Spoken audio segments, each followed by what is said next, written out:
Yesterday was yesterday, but today there's a brand new mercy.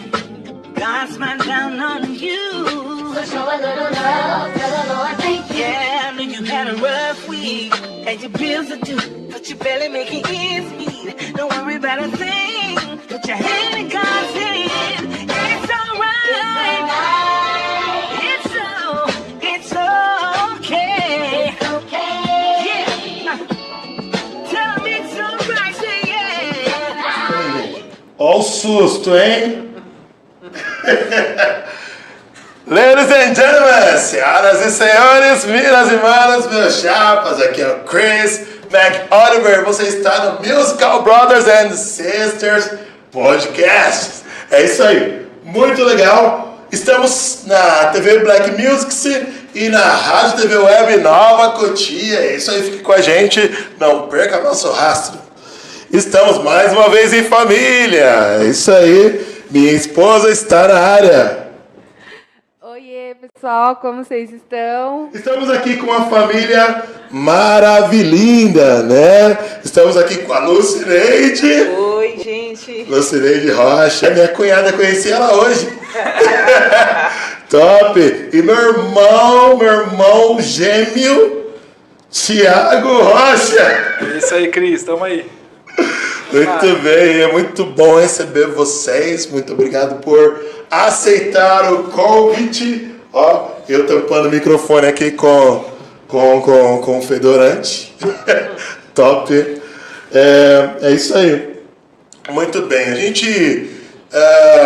gente ficou aqui brigando para ver qual tema que a gente ia falar, gente, porque tem umas horas.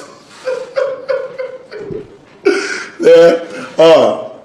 Antes da gente iniciar o podcast aqui, a gente ficou conversando, eu falei, vocês estão falando demais, vocês estão queimando a pauta. Verdade. Né? E é isso, a gente no meio do povo de Deus, a gente tem muito assunto, a gente tem muitas bênçãos para contar, e a gente começa a contar uma, né, e o que vem na cabeça pô, isso daí poderia estar sendo falado daqui a pouco, mais tarde, né? E é isso aí. Vamos lá.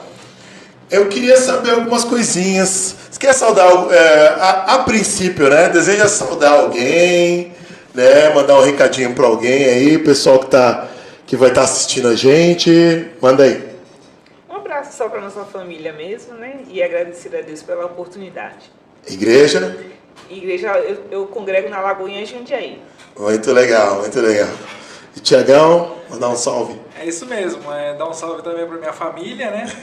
E também pro pessoal da Igreja Batista Lagoinha, que a gente serve, é isso aí. Mandar um salve pros caras, pros nossos brothers da célula dos pedreiros. Sim. Muito bem. A gente não vai falar todos os nomes aqui para não pecar e esquecer de alguém aí. É verdade. Tá bom? Mas amamos vocês também aí. Beleza? Então, vamos lá. Ó, existem vários temas pra gente falar, né? E eu queria saber a princípio, né, da sua conversão, né?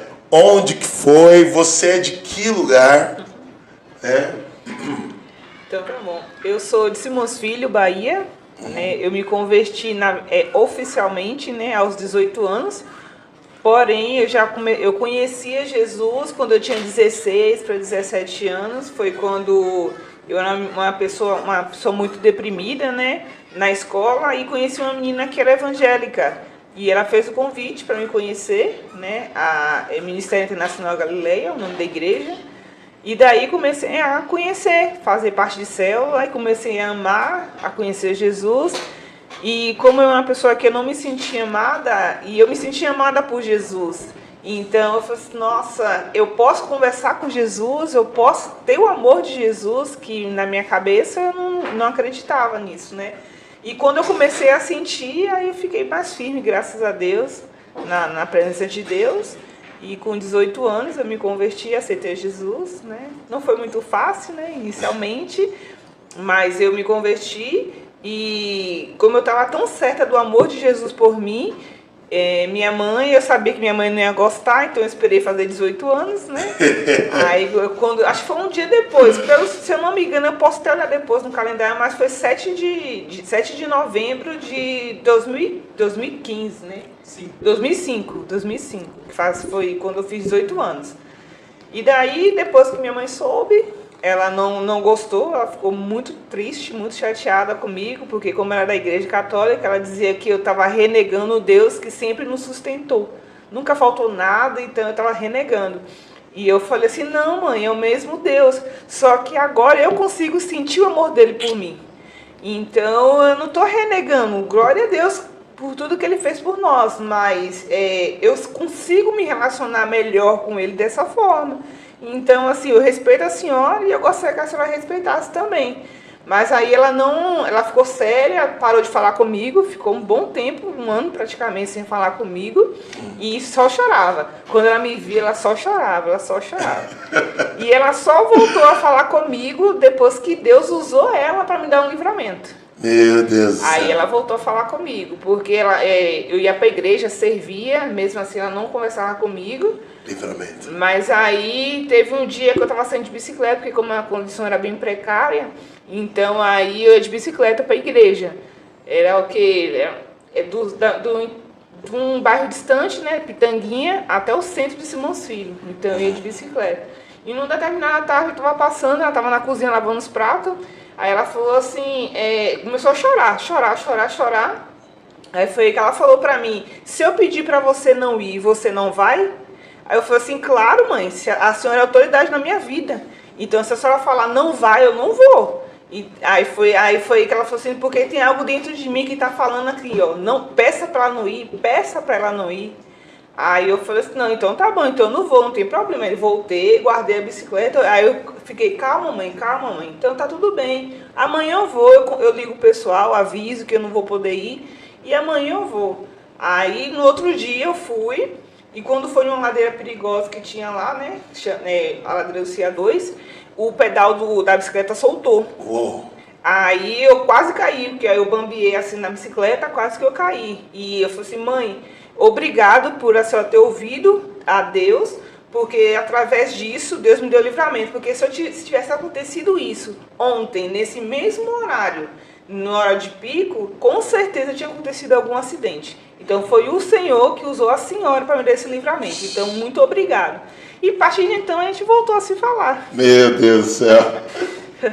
Mas eu estava decidida, porque quando eu conheci o amor de Jesus, eu ouvi que, eu falei assim, mesmo que minha mãe pare de falar comigo, né, porque a palavra fala, né, que mesmo que ele veio não para causar inimizade, né, pai contra filho, filho contra pai, no sentido do evangelho, né, de que tem alguns pais que não vão entender, alguns filhos que não vão entender seus pais, nesse sentido.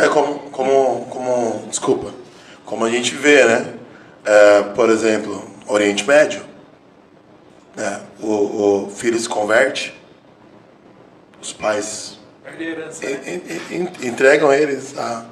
Vamos supor que alguém pegue a família ali, né? E fala, vai entregar ou não. E aí os pais entregam. Entendeu? Então esse tipo de inimizade é causada. Tem outras inimizades, né? Mas uma pontual e crucial é essa, né?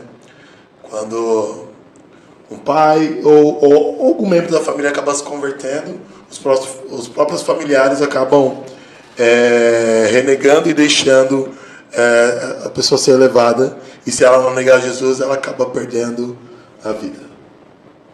E é isso aí, com certeza, o amor de Jesus por mim, eu falei assim, não, isso aí eu não abro mão jamais. Eu posso perder a minha vida, mas Jesus eu não deixo. Então foi aí que eu consegui, né, graças a Deus, se manter firme, buscando a palavra, buscando força no Senhor, porque não é fácil, né? E graças a Deus, aí hoje nós somos, nossa, minha mãe pratica abaixo de Deus, assim, e meu esposo, que agora é minha prioridade também, né? Minha bênção, minha vida, porque ela me ajuda muito, ela é uma bênção na minha vida. Nós somos grudadas demais, né? Somos bem unidas. Então, assim, eu louvo a Deus pela vida da minha mãe. E a sua mãe, ela mora pra cá? Como é que é? Então, eu morava na Bahia. né? Só que durante o período que eu estava na Bahia, Deus falou comigo para me sair de lá. E eu posso falar do trabalho? Pode, né? É que eu trabalhava lá e ganhava R$ 20 por semana. Então eu estava com 23 anos, não consegui emprego de forma nenhuma, estava firme na igreja. Eu falei assim, Deus, mas por que eu tenho que passar por essa situação? E ganhava R$ 20 por semana, trabalhava com minha tia, quando ela me pagava, né? Porque tinha vezes que ela não me pagava, ela falava assim, não, eu precisei pagar algumas contas, então depois tirou seu dinheiro. Então eu ficava revoltada com aquela situação. E através da palavra, Deus falou assim, não, sai da sua terra, da sua parentela. E eu com medo de sair, porque eu nunca saí da Bahia, né? E foi aí que eu saí de lá e ela falou assim, então tá bom. Aí meu avô foi lá me visitar, ele era de Campinas, ele falou assim, olha, se você consegue trabalhar, porque eu trabalho numa lanchonete, você consegue trabalhar numa lanchonete e ganhar um salário mínimo. Eu, nossa, uau, um salário mínimo, vô? Nossa, você consegue ganhar um salário mínimo lá. Aqui é uma escravidão, minha filha, vamos pra lá e tal. Aí eu falei assim, nossa, então tá bom, vô, então eu vou. 2009, 7/7 de 2009. Eu lembro como se fosse hoje, porque eu escolhi essa data porque foi Deus que me mandou eu sair. Eu falei assim, então, como eu gosto de números que representam a criação de Deus, né? Então eu sei que 7 representa a perfeição de Deus, então 7/7 de 2009, peguei e vim. E no segundo dia eu comecei a trabalhar e ganhei um salário mínimo. Então eu estava feliz da vida por ganhar um salário mínimo. Oh, meu Deus, glória a Deus. Por ganhar um salário mínimo, né? E comecei a ver a mão de Deus, sabe? Nesses detalhes, né? Então, aí eu saí da Bahia, minha mãe estava lá, ela trabalhava na Bosch, na Bahia naquela época. E eu vim sozinha em Deus, né? Sozinha em Deus, mas confiando na palavra. Com medo, lógico, mas confiando na palavra de Deus. E daí, com 2 meses, infelizmente, a esposa do meu avô faleceu. E meu avô saiu de lá. E eu tive que procurar um quartinho. Na verdade, já estava procurando um quartinho mesmo para mim. Aí eu pedi para a mulher acelerar o quartinho e tal, para alugar para mim. Aí fui para um quartinho lá em Campinas mesmo. E meu avô foi embora para Junquerópolis, que é a terra onde ele morava, com as filhas deles. Aí minha mãe, de um tempo... Junquerópolis fica onde? São Paulo mesmo. São Paulo. É quase divisa de Mato Grosso.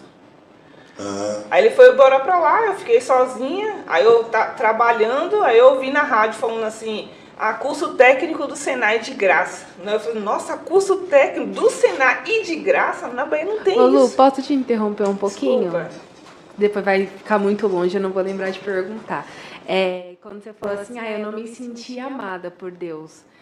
Você lembra, consegue, depois desse processo, né, que a gente vai crescendo, a gente vai conseguindo pontuar o que faltou, né, pra gente se sentir amado. Por que você não se sentia amada, tipo, e você descobriu o amor de Deus? Eu não me sentia amada nem por Deus, nem por minha mãe, nem por ninguém. É sobre isso, né? Normalmente a gente não se sente amada por Deus porque a gente não se sente amada no nosso meio. É porque assim, meu pai, ele abandonou minha mãe quando eu tinha 2 meses de nascido, então eu não conheci meu pai. Eu conheci meu pai quando eu tinha 7 anos de idade. Então, quando eu cresci com meus irmãos, né? Só que irmão zoa demais quando é criança, né? Coloca apelido pejorativo, né? Então, eu já não me sentia amada por isso, já era um motivo. E minha mãe era muito a moda antiga, ela não era de conversar. Ela trabalhava muito. É tanto que eu, acho que tinha uns 6 a 7 anos, que eu vim ter noção da fisionomia da minha mãe, de tanto que ela trabalhava para poder cuidar da gente. Eu lembro que um dia eu desci na ladeira assim, eu olhava assim, nossa, essa que é minha mãe, tipo, de gravar a partir daquele momento a fisionomia dela. Então ela trabalhava muito e assim, para sustentar 3 crianças não era fácil, né? E quando minha mãe descobriu que meu pai estava trabalhando aqui em Campinas, que ele tinha vindo embora para cá, com 2 meses ele foi e pediu demissão para não pagar a pensão para minha mãe. Né? Então a gente via uma situação bem complicada, né? Então eu não sentia amada por minha mãe por não ter a presença dela, só. Aí, mesmo assim, criança não entende isso, né? Então demora para essa ficha cair, né? E mesmo sendo na Bahia, por ser negra, tem preconceito, né, com as pessoas. E por eu não ter com quem conversar, com quem compartilhar, eu enfrentava meus traumas sozinho. A vergonha das pessoas visuais na escola, Então eu cresci assim, com esse sofisma interno meu. Então eu não me sentia amada por minha mãe nem por Deus, porque na igreja católica não te, pelo menos naquela época, não te orientava você a se relacionar com Deus. Era um Deus que você servia ali, adorava, rezava, repetia as preces, mas não era um Deus de relacionamento. Sim.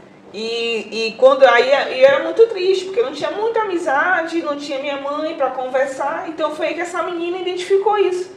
Ela falou assim: Lu, vamos no GC, grupo de comunhão lá da gente, você vai gostar, na célula.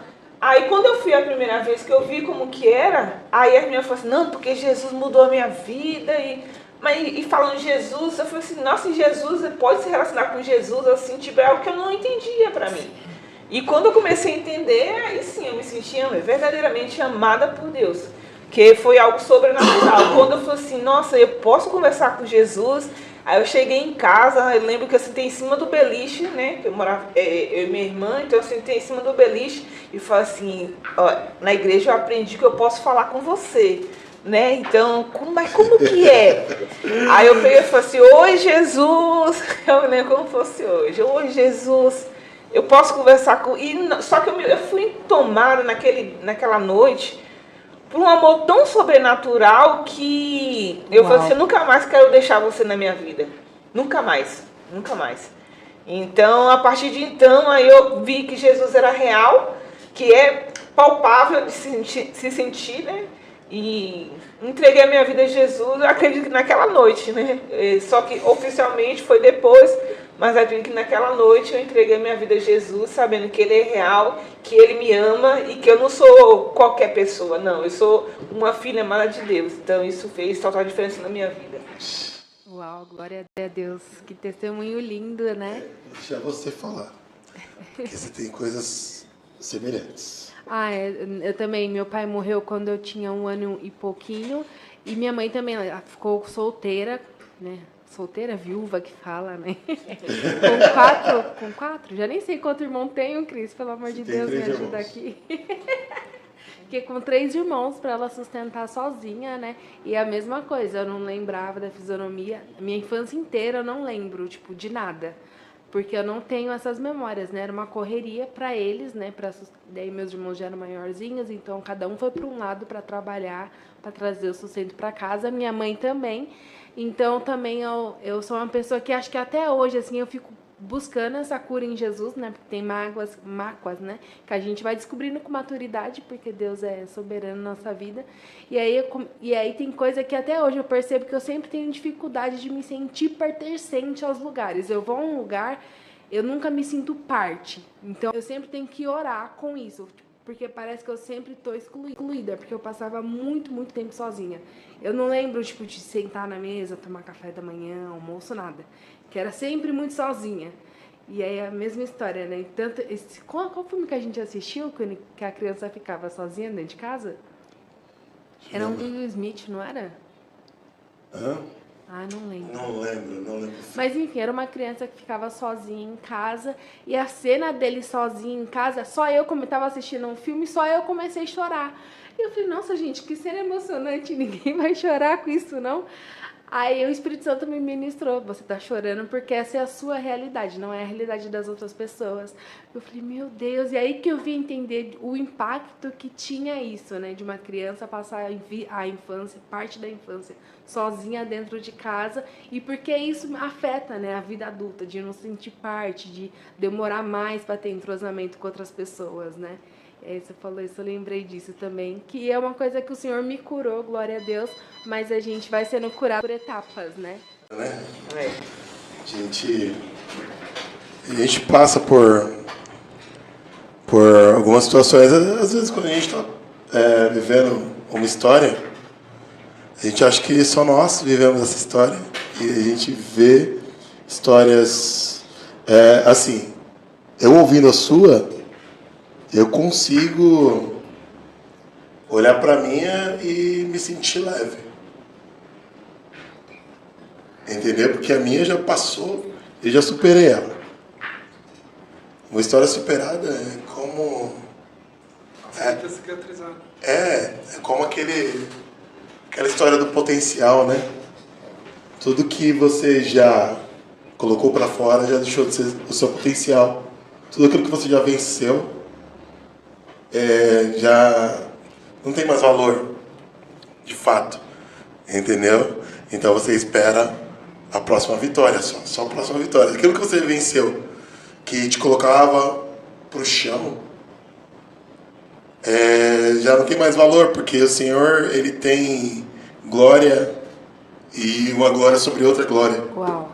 E é o que a gente ministra para os jovens, a importância de se converter cedo, né? Porque quanto mais cedo você se converte, o Espírito Santo, que é o nosso conselheiro, o nosso psicólogo pessoal, ele vai fazendo esse trabalho mais rápido, né? E essas coisas, eu me converti tarde, eu já tinha 23 anos. E aí teve coisas que eu só pude acessar depois dos 23. Até então eu vivia no automático, sem processar essas informações. E eu só pude acessar porque eu me converti, Jesus me amou e Ele virou meu melhor amigo e eu comecei a acessar. E aí vocês que né, o Cris vive contando o testemunho dele, eu fico, ai, que glória. E aí eu falo, ele se converteu com 13 anos e era uma família também problemática e glória a Deus por isso, porque o Espírito Santo, ele já começou a obra ali. Então ele tá aí, tem coisa que tipo em mim eu tô, ai meu Deus ainda, e o Cris já processou faz tempo, mas justamente pelo o período que ele se colocou na presença do Pai, no relacionamento com o Pai, e aí ele foi mais rápido curado. E assim, uma coisa que hoje, meu relacionamento com minha mãe é maravilhoso, mas maravilhoso mesmo. Mas através de Jesus também. Porque como a minha mãe, ela não sabia amar. Minha mãe não sabia amar. É por isso que eu não era amada. Ela não me sentia amada. Ela não sabia comunicar o amor. Ela não era amada. Ela não foi amada. Então ela não sabia transmitir isso para mim. E quem me revelou foi o Espírito Santo de Deus. Meu Deus. Quando eu me converti, depois, porque ela ficou um ano sem falar comigo, mesmo assim eu continuei firme. E num determinado dia teve um encontro com Deus, que lá tem bastante, né, encontro com Deus. Teve um encontro com Deus. Antes de ir para o encontro com Deus, Deus falou assim, olha, a sua mãe, ela não sabe amar. Ela te ama, mas ela não sabe comunicar amor. Né? Hoje eu sei falar que ela não sabe comunicar amor, mas na época... Deus falou muito claro comigo que ela me amava, mas ela não sabia, ela nunca foi amada, ela não sabe o que é amor, ela não conhecia o amor. Aí eu falei assim, ó Senhor, assim como eu conheço esse amor sobrenatural, eu vou ensinar ela o que é o amor. Então, através da sua ajuda, eu sei que eu vou ensinar ela o que é o amor. E daí eu fui no encontro com Jesus, depois que eu fui com o encontro com Jesus, no encontro com Deus, né? E lá teve uma peça, uma ministração. E é como se o Senhor me levasse à experiência da minha mãe, a sentir a dor que ela sente. E isso foi muito forte para mim. E eu chorei horrores, falei assim, não, Senhor, eu vou, com a ajuda do Senhor, eu vou ensinar a minha mãe, mostrar para ela que existe o amor e que eu vou ensinar ela a amar. E daí eu comecei a falar, mãe, eu te amo. Ela, o que você quer, menina? Mãe, a senhora é minha mãe. A senhora é minha mãe, eu te amo.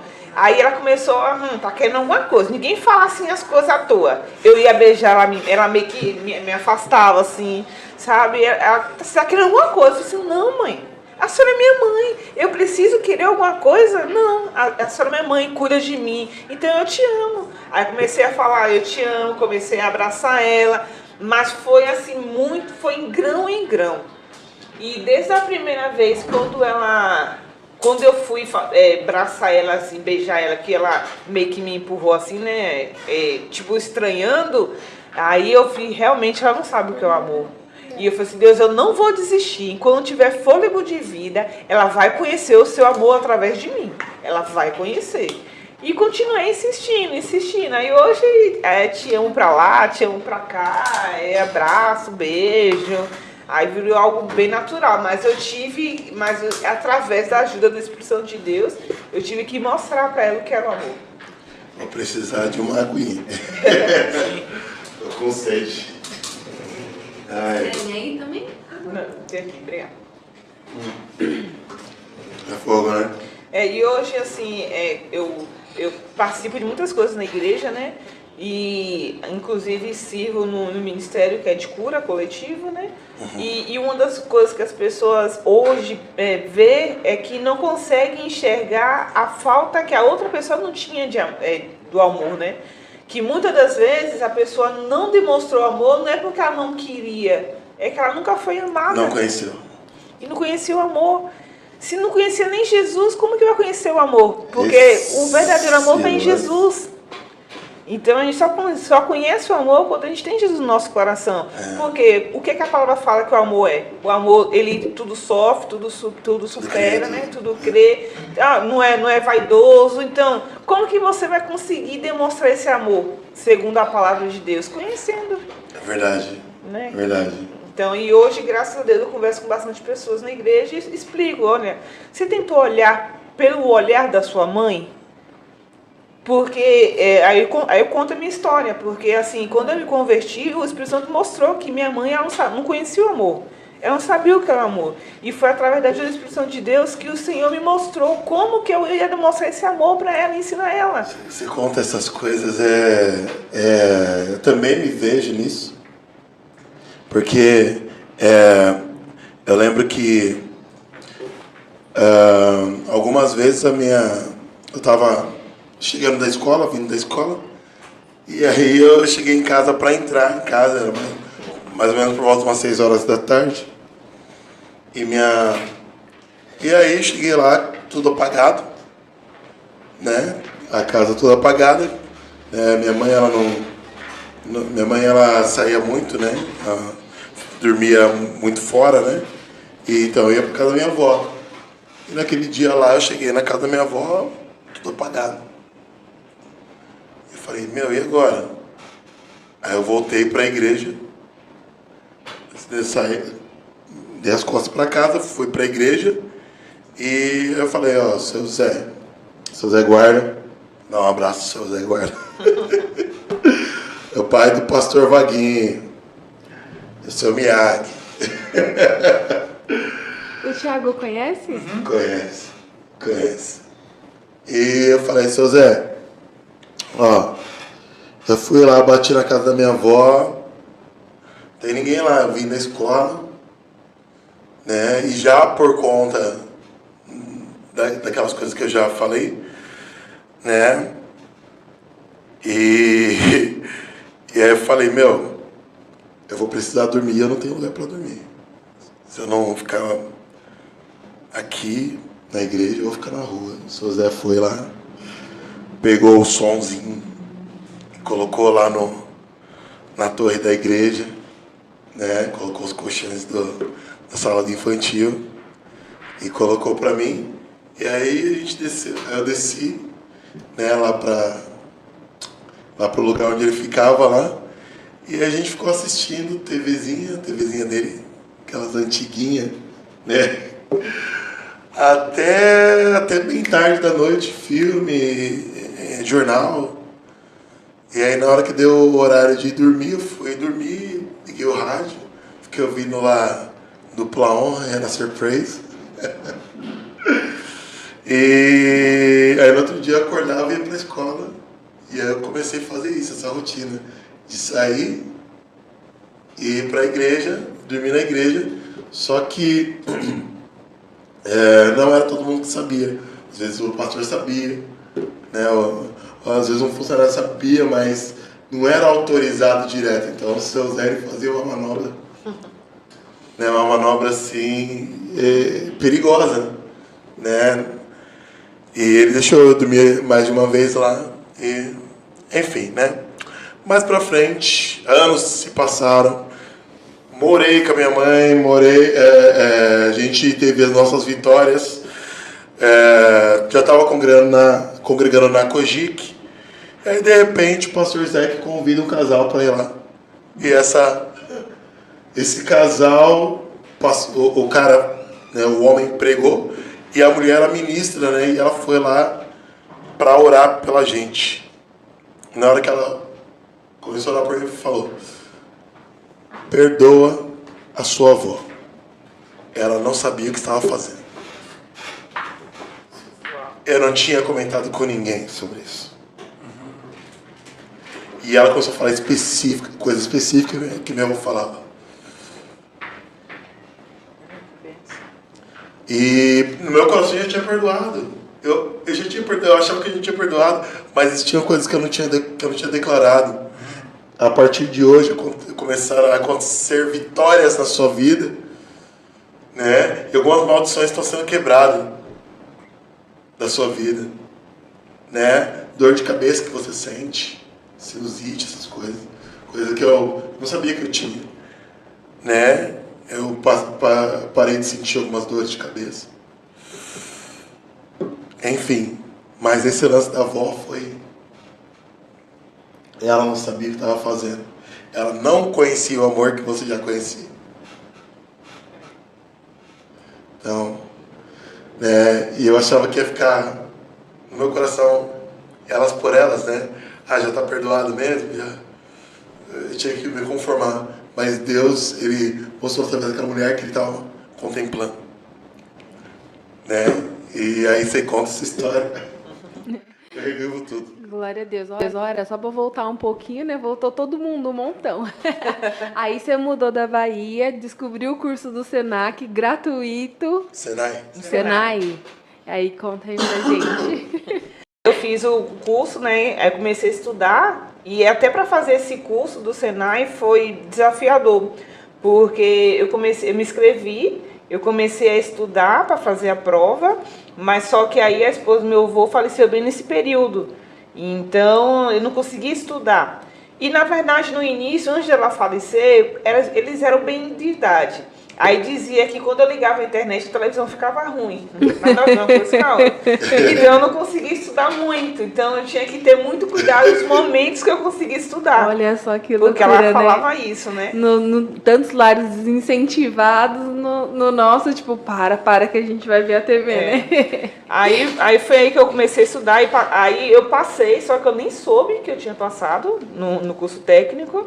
Eles não costumam ligar, mas por uma obra divina, eles ligaram e falaram assim, hoje é o último dia, você não vai se inscrever? Eu falei assim, mas eu passei porque estava com tanta tribulação pelo falecimento dela que eu não tive tempo. Aí eu falei, não, eu vou me inscrever sim. Estava sem dinheiro, saí pedindo dinheiro emprestado para poder me inscrever no curso. Aí consegui, me inscrevi no curso técnico em mecatrônica no Senai Roberto Manji, em Campinas. E daí eu não entendia nada de elétrica, nem de mecânica, nada. Eu não entendia. Eu entrei do zero. Por que você escolheu esse curso? Você lembra? Porque no dia da inscrição, tinha assim, eu preciso escolher um curso. Qual curso que eu vou escolher? Aí na hora que tinha sobre o técnico mecatrônica, tinha assim, desenho auxiliado no computador. Só essa frase. Aí eu falei assim, olha, desenho eu gosto. Computador também? Então eu vou nesse. Mas não tem nada, mais nada. Só que dali eu me apaixonei pela minha profissão. Eu creio que foi Deus me direcionando, né? Sim. Porque eu me apaixonei. É assim, só tinha eu e umas duas meninas na sala, de 45 anos. Uau. Então, uma entrou depois, a outra entrou no início. Então, assim, é um curso mais masculino, né? Mas eu me apaixonei pela área, gostei de elétrica, de programação. E ali eu vi que era o que eu queria fazer. Aí o professor comentou sobre curso, engenharia de controle e automação. Aí eu vou fazer também engenharia de controle e automação. E daí, aí eu decidi fazer também o curso de engenharia de controle e automação. Aí fui, me inscrevi também e graças a Deus terminei o curso, concluí, né? Graças com muita dificuldade, mas com Deus na frente, direção todas as coisas. Engenharia de automação foi faculdade já? Curso superior de engenharia de controle e automação. Você fez na onde? Eu fiz na Metrocamp em Campinas. Uau. Aí fiz, durou 6 anos porque era na muito difícil.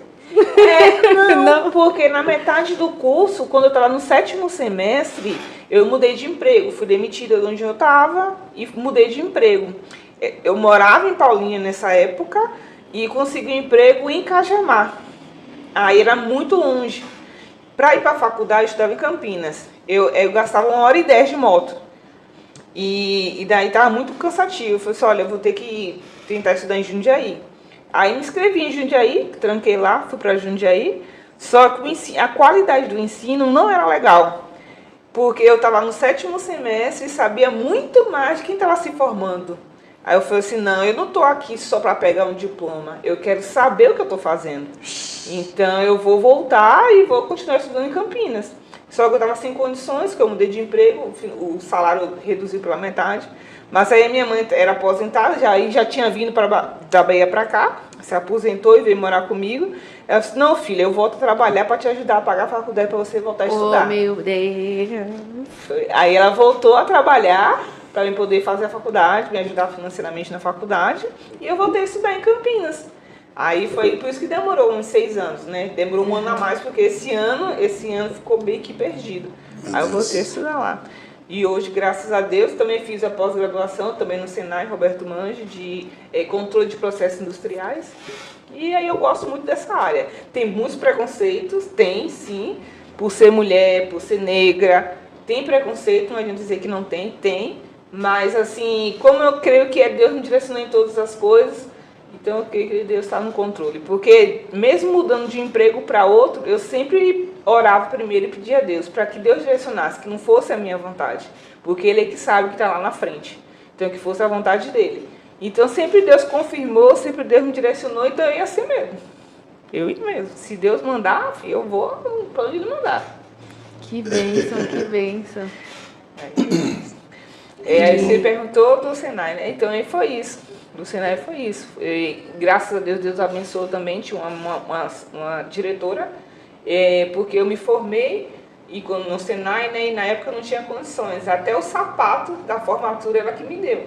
A professora Célia, nem sei se ela é viva hoje. Ela que me deu. E ela conhecia a minha história, né? Então aí ela cuidava muito bem de mim, conversava comigo, sempre estava perguntando se precisava de alguma coisa. Por quê? Uma coisa que me deixava triste, assim, é que quando eu fazia o técnico no Senai, eu não tinha dinheiro. Eu ganhava um salário mínimo para fazer muitas coisas, morava sozinha, pagava aluguel. E se eu perdesse R$5, eu entrava em desespero, porque eu não tinha pão para tomar café. Eu tinha que dormir com fome, porque eu não tinha dinheiro. E eu não queria pedir a minha mãe. Minha mãe estava lá na Bahia trabalhando, eu não queria pedir, porque como Deus me direcionou para mim vir para cá, eu sempre tive a consciência de que eu tinha que passar pelo que estivesse passando, porque Deus estava comigo, eu ia vencer. Era um momento. Então, não é toda necessidade que eu pedia dinheiro para minha mãe. Então, eu não pedi. Depois ela até ficou brava comigo, porque eu não contei para ela. E teve um dia que eu perdi R$5 na fila do pão, que eu fiquei, meu Deus, eu vou dormir sem comer nada. E eu fui indo para casa, voltei na fila do pão, devolvi o pão. E voltei, que eu botei a mão, se não tinha dinheiro. Aí voltei, entreguei o pão, falei assim, olha, eu perdi o dinheiro. E a pessoa no lugar não falou, não, leve, depois você paga, não. Aí deixei o pão lá, fui pra casa, chorei, falei, nossa, Deus, pode passar fome. Mas assim, depois, não, Deus, não vou murmurar não, porque é isso que o inimigo quer. Eu não vou murmurar não, vou dormir e amanhã no trabalho eu como. Eu ia trabalhar, amanhã no trabalho eu como, tomo café lá e me alimento. Aí pronto, então era tudo contadinho, tudo direitinho contadinho, né? E eu não queria incomodar a minha mãe, né? Então, assim, no Senai, aí essa professora Célia soube, né, também, ela perguntava, tá tudo bem, tá precisando de alguma coisa? Eu falei assim, não, tá tudo bem, professora, graças a Deus, não pedi dinheiro nenhum mais não. Tô bem, graças a Deus, e ela sempre me ajudou. Então, não sei se ela é viva, se um dia ela vai ouvir isso, mas que Deus abençoe muito a vida dela, porque o que ela fez por mim, só Deus mesmo para poder recompensar. Amém. A geração dela também, né? Se tiver alguém necessitado, sim, que o Senhor alcance. Meu Deus. Forte essas coisas, né? Eu tô quase suando pelos olhos. Eu deixo cair de ladinho, assim, ó. E depois da sua formação, para entrar no mercado de trabalho. Conta aí pra gente como que foi essa sensação, como que Deus te deu estratégia para você lidar, né, no ambiente que é majoritariamente masculino. Você como uma mulher negra, a gente que é mulher negra, a gente sabe que é desafiador. Você pode contar bem pra gente? Quando eu comecei... Quando eu vim da Bahia, que eu trabalhava numa lanchonete, que comecei a fazer o curso técnico do Senai, eu trabalhava na lanchonete, na padaria, fazendo pão, né? Fazendo pão não, fazendo lanche, né? Montando lanche com a atendente. E daí eu, com uns 9 meses para um ano trabalhando, daí por algum motivo, hoje eu enxergo como zona de expulsão. Mas por algum motivo a esposa do dono do estabelecimento começou a implicar bastante comigo. Aí eu falei assim, olha, eu vou sair do trabalho, vou olhar. Aí eu comecei a orar, pedir a Deus para que Deus me direcionasse uma porta de emprego.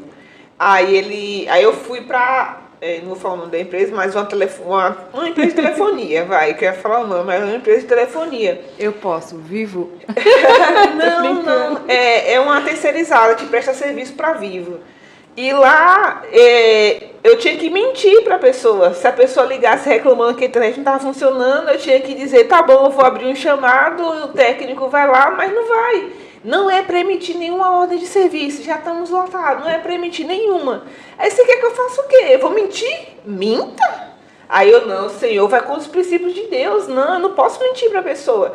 E eu chorava assim, Deus, eu não quero esse trabalho. Você tem que ficar ferindo os seus princípios, Senhor. Eu não quero.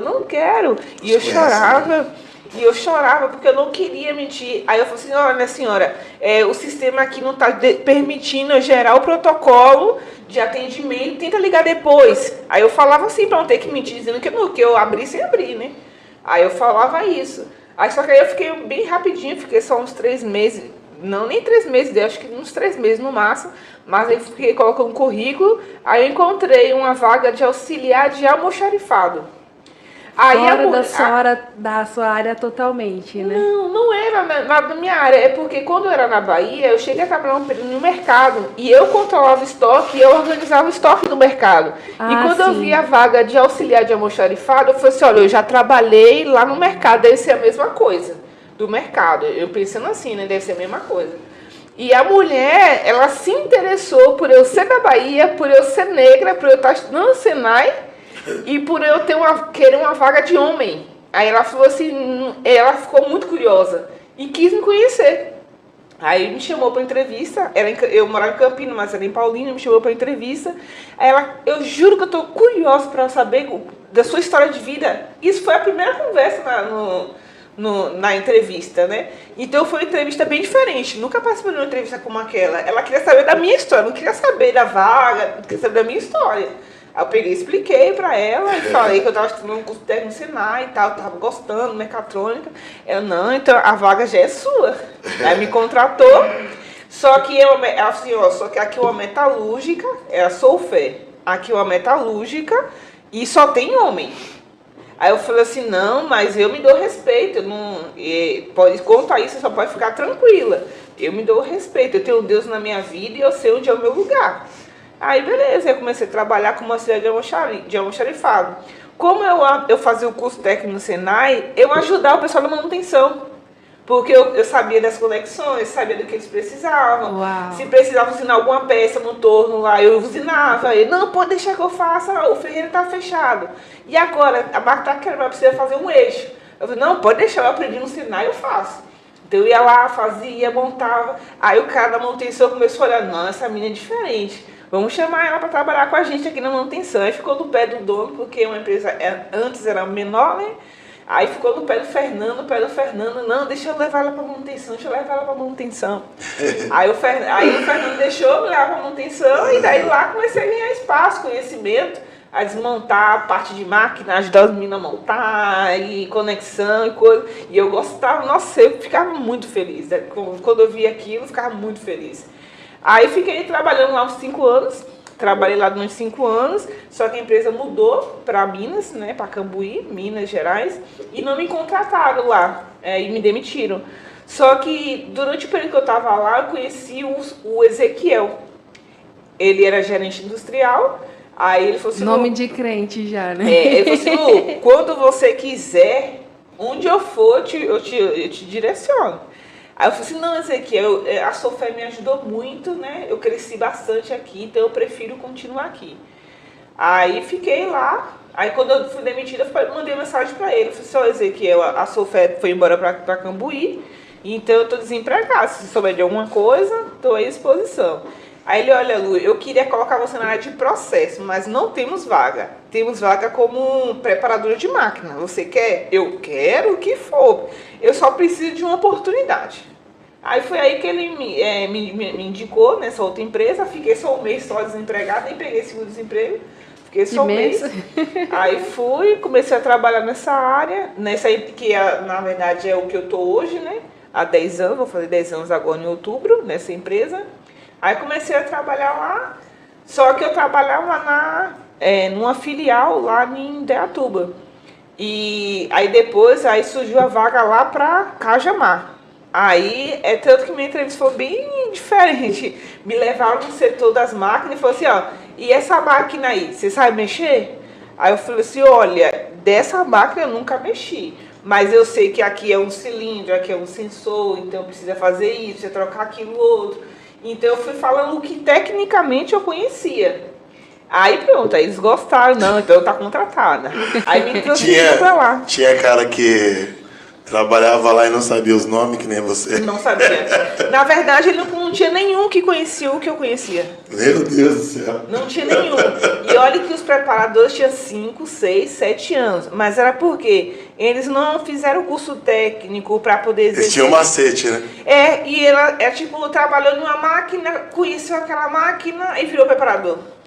Nesse sentido, né? Se desenvolveu, né? Se desenvolveu. E assim, só que foi bem desafiador para mim. Porque como eu entrei ganhando mais que eles, então todo mundo queria me barrar. Ficou tipo, não me ajudava, não me orientava. Mas Deus é tão bom que colocou uma pessoa no meu caminho, que era o Everton. Ele sabia que eu ia entrar no lugar dele, mas me ensinou tudo que ele sabia. Glória a Deus. Aí eu falei assim, cara, eu não acreditava, ele me ensinava, não. Ele falou assim, Lu, você é muito boa, você não precisa de mim. Você é muito boa. Ainda falar para você, ó, ele é tão inteligente que você vai ver, não vai demorar muito aqui não. Tem os Eli da vida, né? Tipo Samuel entrar no lugar, né? Aí ele falou assim, olha, ela é muito inteligente, ela não vai ficar aqui não, falar com as meninas assim, né? Rapidinho, algum outro setor vai puxar ela. Mas eu fiquei um bom tempo. E mesmo sabendo que ele é tanto que eu falei assim, Deus, essa lição eu nunca mais esqueço. Quando acontecer comigo, eu vou fazer a mesma coisa. Porque assim, eu sei que foi o Senhor que direcionou. Com certeza foi. Pessoa no meu caminho. E daí foi isso. Aí lá, só tinha eu de menina mesmo também, de mulher. Só eu de mulher na área de mecânica mesmo, só tinha eu de mulher. E daí eu comecei quando eu comecei a consertar as máquinas, as meninas, ela não me ajudava, porque ela tinha birra, porque tinha uma outra pessoa que era preparadora, Maria, uma mulher também, aí disseram que eu roubei o lugar dela, mas eu não conhecia ninguém. Então como é que eu vou roubar o lugar? Roubar o lugar.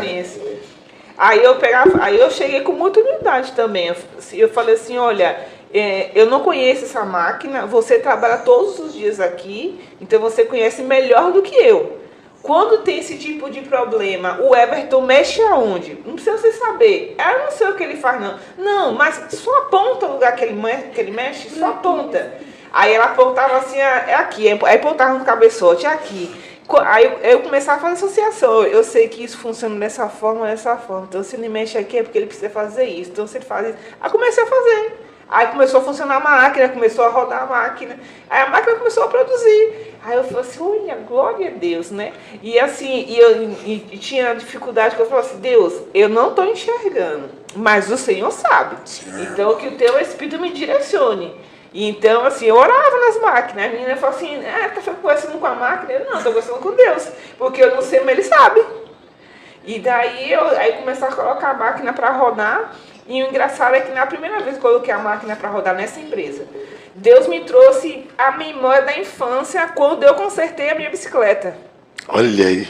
Assim, é exatamente a memória assim, da infância. A alegria que eu senti quando eu consertei a bicicleta, aí foi a mesma alegria, aquele mesmo sentimento. Eu falei assim, não, então a minha profissão e aonde eu tô, realmente foi Deus que direcionou. Porque só Ele para fazer isso. E aí é isso, lá também tive preconceito também, por ser mulher.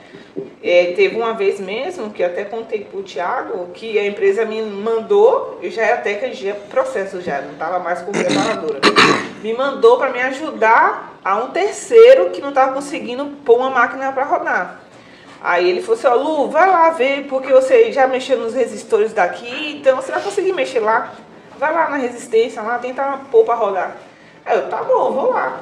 Aí quando eu cheguei lá, o dono da empresa olhou para mim assim, é ela? É ela que vai mexer aqui na minha máquina? Não, ela não vai mexer na máquina não aqui não. Aí eu falei assim, olha, eu sou funcionária da Porsche. Se ela me enviou aqui, é porque ela sabe que eu tenho conhecimento técnico suficiente para pôr para rodar. Se você deixar fazer meu trabalho, eu faço. Se você não gostar, eu deixo exatamente do jeito que está aí, ó. Pode ter certeza que eu vou deixar exatamente do jeito que está aí. Aí a filha dele ouviu, aí falou assim, não pai, deixa a menina trabalhar, deixa a menina... Não, moça, aí ficou arrastando, empurrando, puxando. Não, mas é ela, é uma mulher, é ela. Aí ela, não pai, vamos, deixa ela trabalhar, porque se a empresa mandou ela aí, ela sabe o que está fazendo. Aí pegou, puxou ele. Aí eu falei assim, você viu, né, Jesus? Falei bem assim, eu lembro como fosse hoje na salinha. Você viu, né, Jesus? Então é eu e o senhor aqui, então vamos, me ajuda aí. Aí eu comecei, aí teve que refazer umas peças lá, não tinha torno para fazer, eu tive que fazer na furadeira. Mas mesmo assim, peguei a furadeira, fui fazendo, montando. Aí pus para rodar. Quando eu pus para rodar, ele falou assim, olha, tem essa outra aqui quebrada, você não quer dar uma olhada para mim não? Eu falei assim, olha, agora você vai ter que alinhar com a Porsche, porque ela me mandou só para essa máquina aqui. Mas assim, eu falei, oh Deus, eu glorifico o Senhor na minha vida, porque eu sei que é o Senhor que está comigo em todo o tempo. E eu não fiquei nervosa, não fiquei chateada na hora, mas no dia seguinte que a ficha caiu, aí eu comecei a chorar, falei assim, nossa, como que em pleno século XXI ainda existe esse tipo de preconceito? E não tinha motivo nenhum para eu duvidar da minha capacidade, porque a empresa não ia mandar alguém que não soubesse resolver o problema. Sim. Mais interessada a empresa, que ele faça o produto que ela quer que entregue. É a inclinação de um coração mau mesmo. Entendeu? Aí foi esses desafios de emprego, né, que eu tive por ser mulher e que enfrento. São realmente umas fortalezas que se levantam mesmo. A gente vê, às vezes, batalha espiritual mesmo, para colocar em xeque, colocar em dúvida aquilo que Deus te marcou para ser, né? O lugar que Deus te marcou para estar. Então, o inimigo ele sabe que quando um escolhido chega, o território dele diminui, né? Ele não pode mais atuar, ele não pode mais ficar com o pé na mesa, né? E quando a luz chega, pode ser desse tamanho, né?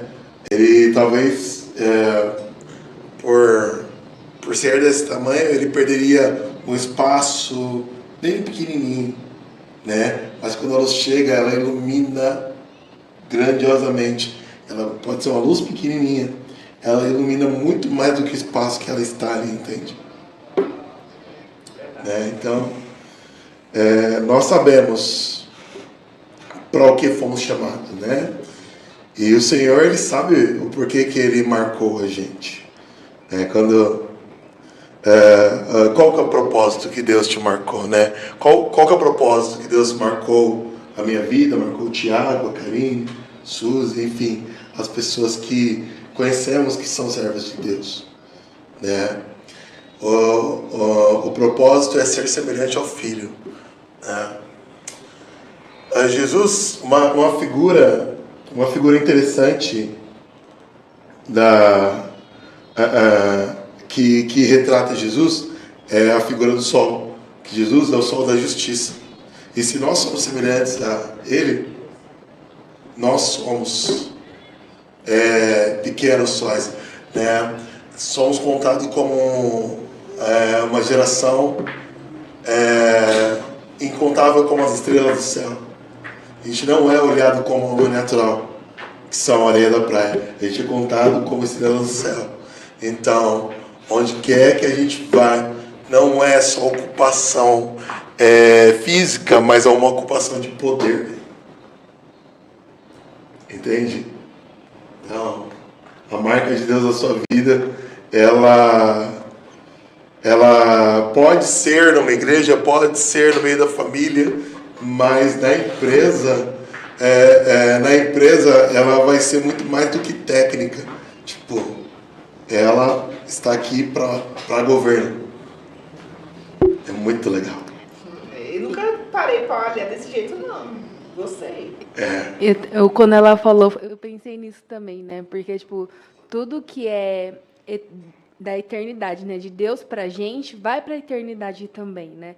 E um dos nossos chamados é ser rei e sacerdote. E quando o reino de Deus vir, nós também somos incumbidos de consertar a nova terra, né? Então, tipo, se o seu chamado hoje é consertar coisas, provavelmente na volta e na restauração de todas as coisas, você também estará como consertadora de coisas, né? Porque tudo que é da eternidade de Deus para nós, a gente também perpetua na entrada da eternidade. Eu achei bem legal. São pequenos spoilers, né? Quando Jesus ele chega assim, ele chega na terra, ele fala assim, é chegado o reino de Deus. Mas ele não mostrou o reino de Deus pleno. Aqueles que estavam perto dele podiam ter uma noção. Aqueles que estavam muito próximos dele tinham uma noção muito maior do que aqueles que estavam longe. Né? Embora aqueles que estavam longe sabiam que o lugar onde eles estavam estava muito diferente do que antes de Jesus chegar. E aquilo só foi um spoiler. Né? Quando ele ressuscita e ele está para subir, ele fala assim, não vos deixarei órfãos, né? Enviarei para vocês um Consolador da parte do Pai, que era o único meio de Jesus estar dentro de você. E era o único meio da luz dele brilhar através de você. Era ele subindo e enviando essa porção, que é o Espírito dele. E glória a Deus que temos eles. Glória a Deus. Entendeu? Então, quando você é marcado com o Espírito do Senhor, você não é contado como uma geração terrena, e sim como uma estrela no céu. Como você é chamado para se tornar uma igreja literal, não só pela fé, mas então você fica esperando. Então você fica esperando a volta dele, para que ele transforme e glorifique o seu corpo, para que você se torne uma peça do exército dele, que vai descer para destruir principados e potestades, que atuam na região celestial, impedindo a fé das pessoas. Enfim, se a gente ficar falando disso, Deus ele vai desenrolando, né? E, enfim, gente, tá muito bom isso. Porém, a gente precisa ter mais horas aqui no podcast. Mas desde já eu quero falar que é uma honra receber vocês aqui. E eu saio daqui muito edificado. Eu saio daqui com muita certeza da marca que Deus colocou em mim, porque eu vejo isso em você. Eu vejo isso em vocês. Né? A minha esposa, né, ela contando parte do testemunho dela, ela tem agora um pouco mais de certeza. Ela tem que Deus não falou só com ela daquele jeito. E ele é uma confirmação. Nós olhamos um para o outro como iguais, né? E entendendo a nossa posição e atualizando o nosso status em Deus. Glória a Deus. Glória a Deus. Queria só falar um negócio. Porque assim, né, eu conheço o Christian, né, desde pequenininho, né, de 6, 7 anos. Então ele é um irmão mesmo para mim, né? E eu queria falar da importância do amigo, é lógico, nas brincadeiras, na escola, mas a importância de um amigo no sentido de quando ele se converteu, e claro, ele queria que eu experimentasse a mesma coisa que ele já estava experimentando. O que mais me marcou foi a questão do testemunho dele mesmo de deixar muitas coisas. Então hoje, lógico que com a maturidade a gente enxerga isso como, não precisa tudo isso, né? Mas para mim aquilo me marcou muito. Ele deixar muitas coisas que ele amava fazer. Ele desenha como ninguém, né? Ele já falava inglês, ele já cantava muito bem. E ele começou a deixar essas coisas por amor a Cristo. E isso me impactou muito. E uma coisa que me impactou muito também, quando ele sentou lá no jardinzinho de casa, lá no fundo, e ele falou, Tiago, o Apocalipse é real. E aquela frase ecoou até os dias de hoje. Então, quando ele fala comigo, quando a gente fala pelo aplicativo WhatsApp ou conversa, quando ele fala, o Apocalipse é real, e é muito real. Mas um menino também, eu sou um pouquinho mais novo que ele, né? Nós temos pouquíssima diferença de idade. Mas você é mais velho, mas o que? Eu acho 41. 41? É. Ah, tá, beleza. Deixa quieto, então. Tá bom, deixa quieto, sou mais velho que você. Lógico que é, eu sei. Tá. Então, porque assim, a gente sempre foi muito próximo. Então, eu vou contar outro negocinho rápido também, que não tem tempo de terminar. Mas é assim, o Apocalipse é real, eu quero falar com quem está ouvindo, porque todo mundo pensa que a Bíblia é só um livro escrito por homens, mas a Bíblia é real. Tudo que nós compartilhamos é real da palavra. Seja em testemunho na sua vida, creia na palavra de Deus. Eu falo muito pouco, eu tenho muita dificuldade em falar, mas o que um irmão meu, naquela época, numa adolescente que estava provando do primeiro amor, né, daquele fogo, o Apocalipse é real. E aquilo ele falou com tanta veemência, Tiago, você está preparado para a sua morte? Você está preparado para a vida eterna ou você está preparado para o fogo eterno? Aquilo me marcou muito. Hoje talvez não se fale tanto de inferno, não se fale tanto do julgamento, né? Nós vivemos uma pós-modernidade onde às vezes não tem tantas verdades, né? Mas a importância de um amigo, que eu não preciso rasgar a seda para o Christian, né? Porque nós somos irmãos. Mas também eu queria deixar um recado de ouçam amigos, né? Pessoas verdadeiras, pessoas de fé, pessoas intensas, pessoas que às vezes as pessoas outras julgam extravagantes, mas nós somos intensos porque nós pertencemos ao Senhor. Amém. A um reino eterno, inabalável. Aleluia. Porque às vezes as pessoas não enxergam porque elas estão num sistema mediano, mundano, que acabam que elas sendo presas em ratoeiras ou em gaiolas, mas nós não, nós pertencemos ao reino de Deus. Amém. E esse reino é inabalável. Aleluia. Então, às vezes, né, algumas pessoas já nos criticaram, né, Cristian, em relação a vocês não vão em igreja nenhuma, ou vocês não param em lugar nenhum, ou alguma coisa do tipo, mas eu quero dizer que é lógico que nós precisamos pertencer a um corpo de Cristo, precisamos sim, nós estamos sim firmados na rocha que é Cristo, mas o chamado que nós temos é para edificação de vidas, né? E onde quer que formos. Onde que formos. E glória a Deus, eu fico muito feliz, né? Estamos no encerramento de o Cristo estar casado, com esposa, com filha, consolidado na área profissional. Também estou muito feliz. Por vocês, né? E glória a Deus, sabe? É um motivo de grande alegria mesmo, de honra, né? Estar com vocês e vamos fazer mais vezes. Glória a Deus. Amém, amém. Isso é legal te receber aqui, viu? É isso. Gente, muito bom, muito bom. Eu estou muito feliz mesmo por receber esses meus irmãos, né? Mas é isso aí. A gente vai fechar, tá? A gente vai fechar. Tiago, muito obrigado pela tua presença. Obrigado, meu irmão. Lu, memorável, bem-vindo à família. Obrigado, gente. Vamos de Templo Soul e APC, tá bom? Vamos fechar com essa canção. Fique com a gente, não perca nosso rastro, porque melhor estar aqui na presença de Jesus do que 1000 dias em outro lugar. Valeu?